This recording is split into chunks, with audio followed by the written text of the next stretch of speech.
The darkest of conspiracy theories is that this was planned. They knew this is going to be a financial windfall. It is the greatest transfer of wealth in the history of the United States by far, from the working class to the elite. It's like $3+ trillion or something crazy like that. Yep. We've already established that it was created in a lab. We already established that USAID funded it. We already established that Fauci et al. Lied about gain-of-function research, what they were doing. The worst theory possible is that this was released on purpose. Yeah, that would be the worst case scenario. Yeah. Have you ever danced that one around your head? Because that's where we know they're willing to do horrible, evil shit. But, like, is there a ceiling on that? Even now to this day, having spent so much of my life in it, I try to just pursue the leads that I have and then try to let the conclusions come to me. Certainly the fact that they funded the capacity to do this, they worked directly with all the networks that were both doing it and censoring it, puts you pretty much as, you know, they created it and they covered up at least the leak. In terms of the intentionality for doing it, that is a really dark scenario. You know, there are a lot of things in American history that have that same, you know, Miha-Liha distinction. You know, did they make it happen, or did they let it happen? Did they let it happen, or did they make it happen? And both of them are major scandals that completely change the legitimacy and credibility of policy changes in response to the crisis, for example. Like, you know, take something like Pearl Harbor, right? It's been declassified now. The McCollum memo, the 8 action plan. Are you familiar with this? Yes. Yeah. You know, and this was, you know, written before the bombing, and it was 8 ways to get Japan to attack us, because, you know, we don't have diplomatic cover to declare war on them. But if we get them to attack us, and we can then spiral that into a war predicate. I mean, they're the same thing, for example, with the, you know, the Northwoods memo, with, you know, pretext to war with Cuba, and cooking up all these, you know, hijacking our own planes, sinking our own ships, doing, you know, riots on the streets of Miami, and then saying that it was, you know, the Cuban government behind it. Same thing with Vietnam, Gulf of Tonkin. You know, same thing with you know, with the weapons of mass destruction predicate for invading Iraq. Did we know that, you know, were we duped, and the crime was negligence for letting our national security state believe the New York Times reporting on, you know, on chemical and, you know, and biological and weapons of mass destruction in Iraq? Or did we make that happen? Did you know, was that something that we knew was not true based on our own intelligence, but because there was a useful thing there? And, you know, a lot of people have the same thoughts about issues around 9/11 and any number of crisis events. And I suppose I have my own thoughts on it. They're not fully settled. And because they are beyond the evidence I currently have, I stay in the zone of, this is what they did to create it. This is what they did to cover it up. Here are the stars in the sky. Draw your own constellation from there. That's a good way to put it. The unfortunate reality of having conversations with Elon about this, both publicly and privately, like, there's a lot of stuff that it looks good on the outside, and then you find out you have this amazing slush fund. Yeah. You have fucking billions of dollars that's being allocated towards this one particular organization. People are extracting enormous salaries, and then very little of it is actually going. Yeah. So this is a part of the problem with these things, like, oh, we lost funding. Yeah, okay. Yeah, that's bad. You definitely want to have funding to help innocent people get out of jail. But, like, what the fuck were you doing? Where's all the money going? I don't know. You know, but I know a lot of them. I know that they spent $251 million on transgender animal studies. Like, there's some wild money that's being thrown around. They spent $2 million giving cocaine to dogs. Super important to find out. I really wanted to see the episodes of the $20 million they spent on the Sesame Street in Iraq.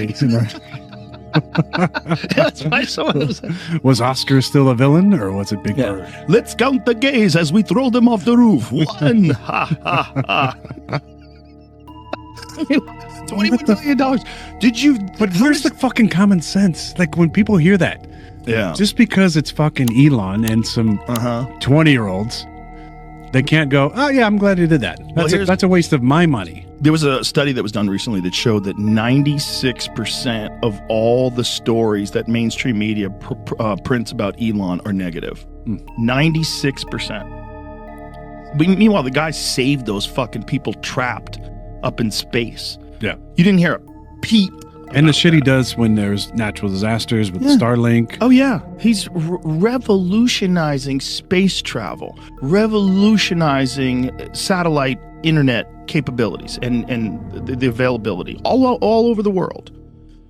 It's crazy. It's really crazy. And saving billions of dollars of your Right. tax money from going to fucking fun, stupid-ass programs It's not just all over the stupid world. programs. Some of it is like you don't even know where it went. It's corruption, too. He said that some of the money, that there was billions of dollars that was written out with no receipts at all. He said if this was a private company, or excuse me, a public company, they would be delisted and all the executives be thrown in prison. But in the government, it's just like standard practice. How Business come as nobody usual. has gone to prison? That's one of my main questions for Trump and the administration. It's a good question. Well, What's going on? Well, the administration's only 100 days old, right? Or 130 or whatever the fuck it is. It's like, I think it takes a while to even find out what the fuck happened.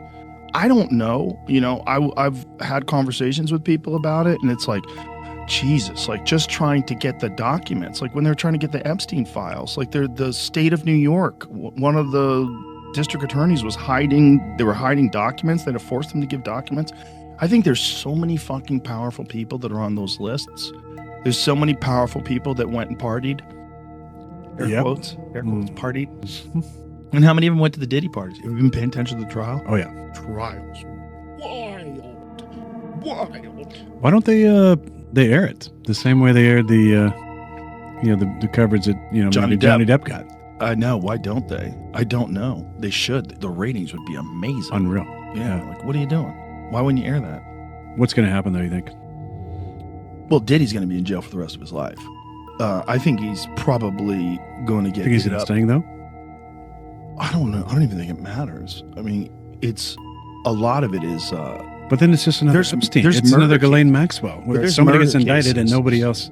Indicted for trafficking kids to Right. no to, one. to no one. Right. That's the crazy thing about Ghislaine, right? She's in prison for sex trafficking to who? Yeah. I'm not sure. Yeah. But I mean, there's a lot of people that want some heads to roll. Not Well, the just Diddy with thing that. is just started, so we'll see. Because apparently there's tremendous amount of video that they have. But we've also heard that about the Epstein. Yeah. And what are they going to do? How much is it going to get out? Are you familiar with the Smith-Mont Act? Is that the 2011, 2012 thing where Obama allowed people to use propaganda against United States citizens? Yeah, that was what was done then under Obama was the effective repeal of it. It was called the Smith-Mont Modernization Act. But the modernization got rid of the whole purpose of it, the firewall, because at the time the media and media control was seen as the linchpin crux of winning the Cold War, piping in pro-U.S. Media influence because everything moved after World War II from kinetic warfare and military occupation. We used to militarily occupy the Philippines, for example, after we won the Spanish-American War, but that was banned under international law.